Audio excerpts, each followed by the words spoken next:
City meant we were now 16th in the Premier League.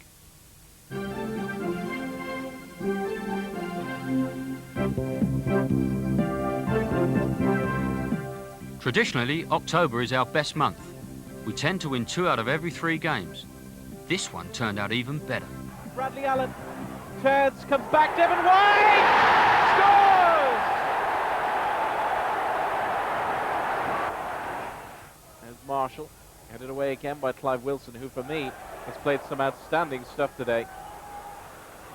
Trevor Sinclair. Now it's with Clive Wilson.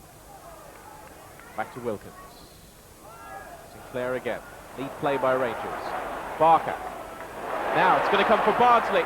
Bardsley gets a crossover. Devon White is there. Oh, screamer!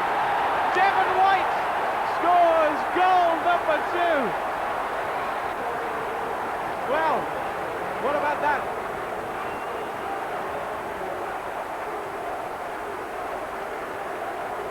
Well, he may have his critics, Devon White, but that was a smashing goal. What a beautiful cross from David Bardsley. The header from Devon White. No, top corner. A real striker's finish. Comes in. Bobbles about in the area. It's going to come back out to Wilkins again. Who's a master at crosses. Look at that. And it's gone in again. 3-0 Queen's Park Rangers. Simon Barker this time.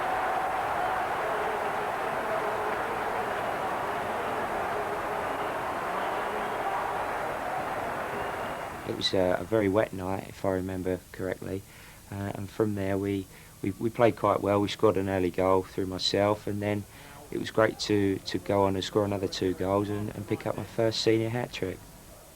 There's 3 in the Barnet wall, a naive start from them. Obviously Devon White 19 is one of the possible options here. Dermot Gallagher quick to penalise Gary Phillips. Impey and Wilkins. Impey drives it in! 1-0 to Queen's Park Rangers after 2 minutes. And that's the start they dreamed of.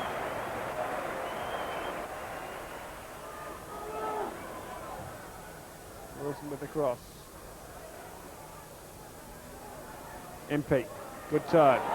Might try a shot! Oh, what a goal from Andrew Impey! That's the beauty.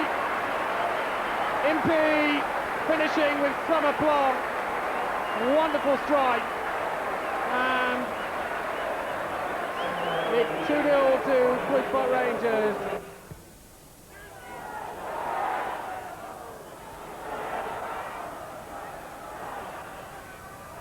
Right in! And it's a second for Bradley Allen.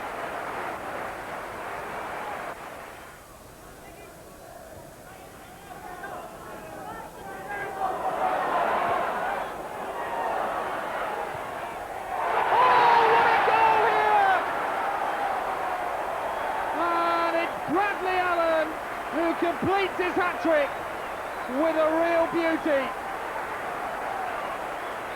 Bradley Allen has curled one in.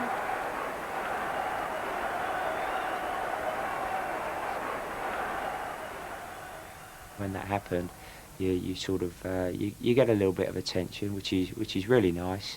You know, that doesn't always happen. You have your ups and downs, but to have those small things now and again is really great.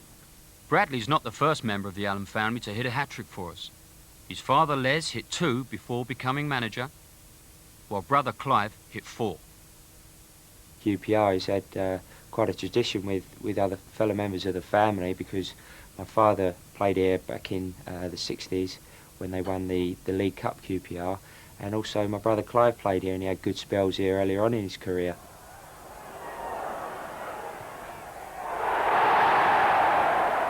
You could ask any one of us, and I'm sure we could all say that we thoroughly enjoyed our experiences at the club. This is Wilkins. Ferdinand starts it, but he's onside. A great run. And a hit the post again. It's in. It's there.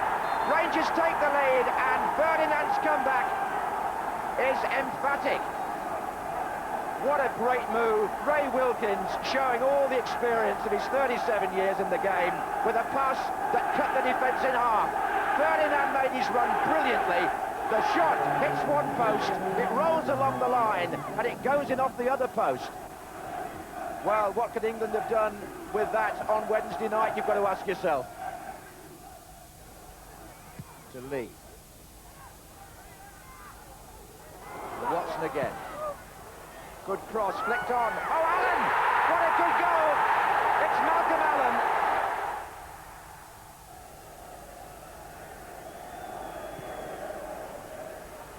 Ferdinand. Oh, Bradley Allen hooked in. Oh, well, it's 2-1 now. And Ferdinand's prodigious leap sets it up from Wilkins' corner. Within a minute of Newcastle equalising, they're behind again. Look at that header by Ferdinand. And Bradley Allen, just like his namesake a minute earlier, makes no mistake when given the opportunity. 2-1 to Queen's Park Rangers. Wilson didn't control that. Lee to Clark, and now it's Watson. Oh, a penalty! The linesman gave it. Big McDonald. Oh, I say. Keith Hackett looked across, and the linesman on this side, Roger Fernandez, put his flag across his chest, and Queen's Park Rangers, well, they look very, very aggrieved, don't they? Was that ball to hand? It was hardly intentional handball, was it? And right at the end of the match, in fact, in the second minute of stoppage time, Newcastle United have been presented with a chance to equalise. Oh, he saved it! Goodness gracious! The Czech goalkeeper. And there's the whistle. Well, a quite amazing end to this match. QPR celebrate victory. The goalkeeper made a penalty save with the last incident of the game. We played tremendously well in the first half there, and then we had to work tremendously hard and fight tremendously hard in the second half, because, you know, the waves, the attack that they threw forward in the second half, you know, a lot of teams would have gone under. But we survived that. So there was two stages of that game. There was a side where we played really well and passed the ball well, and in the second half we had to pull on all our spirit and determination and character to stay in the game and come out winning.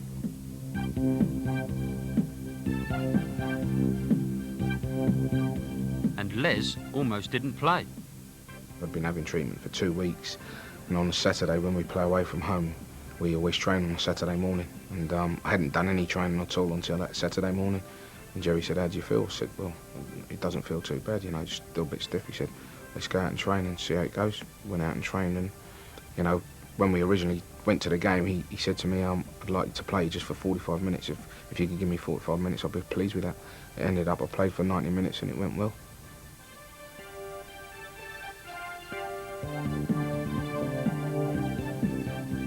The man who keeps Les going probably has the toughest job at our club, physio Brian Morris. So we've got quite a small squad, so you're under immense pressure to get those players back as soon as possible. Les takes his fair share of being bumped, and when he gets knocked, because he's often going at full pace, he spins and he rotates. And I've 2 or 3 times this season I've actually had to manipulate him on the pitch. I remember clearly I did that in the very first game of the season at Aston Villa in the second half, just before Ian Holloway got kneed in the back, an injury that kept him out for about 5 or 6 weeks. So with Les, yeah, I mean, running repairs is the order of the day. He's a very important player for us. He's a quality player, and we do as much as we can where it's possible to keep him out there. There was a game recently, I can't quite remember who we were playing. It may have been the Chelsea game, I think, where he came in, and at half time his calf and his hamstring were feeling very tight. And some of that was running down into his ankle joint. I actually manipulated him at half time, and he ran through. He was out he was out later than the rest of the guys. Everyone noticed that he was coming out.